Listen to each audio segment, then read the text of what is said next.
ಒಂದು park bench ಕೆಳಗೆ ಒಬ್ಬ ಟೆರರಿಸ್ಟ್ ಒಂದು ಬಾಂಬ್ ಇಟ್ಬಿಟ್ಟು ಓಡೋಗ್ಬಿಟ್ಟ.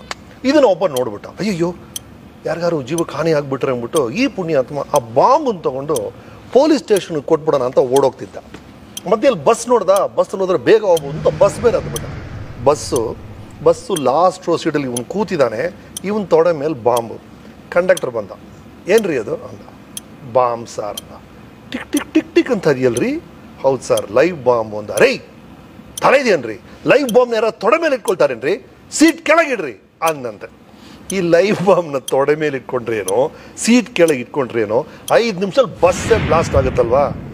ನಮ್ಮ ಸಮಸ್ಯೆ ಎಲ್ಲ ಅದೇ.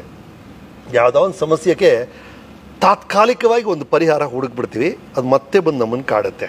ಈ ತಿಂಗಳು EMI ಕಟ್ಟೋಕ್ಕಾಗ್ತಿಲ್ವಾ, ಇನ್ನೊಬ್ಬರಿಂದ ಸಾಲ ತಗೋ, ಮುಂದಿನ ತಿಂಗಳು ಅವ್ನು ನಮ್ಮ ಪ್ರಾಣ ತಿಂತಾನೆ. EMI ಅಂತ ಮಾತ್ರ ಅಲ್ಲ, ಎಲ್ಲ ಸಮಸ್ಯೆಗಳಿಗೂ ಆ ಮೂಲ ಕಾರಣ ಏನು, ಅದಕ್ಕೆ ಹೇಗೆ ಪರಿಹಾರ ಹುಡುಕೋದು ಅಂತ ಯೋಚನೆ ಮಾಡಬೇಕು. ಇದು ಈ ತೊಡೆಯಿಂದ ಸೀಟ್ ಕೆಳಗೆ ಬಾಂಬ್ ಟ್ರಾನ್ಸ್ಫರ್ ಮಾಡೋದ್ರಲ್ಲಿ ಅರ್ಥನೇ ಇಲ್ಲ.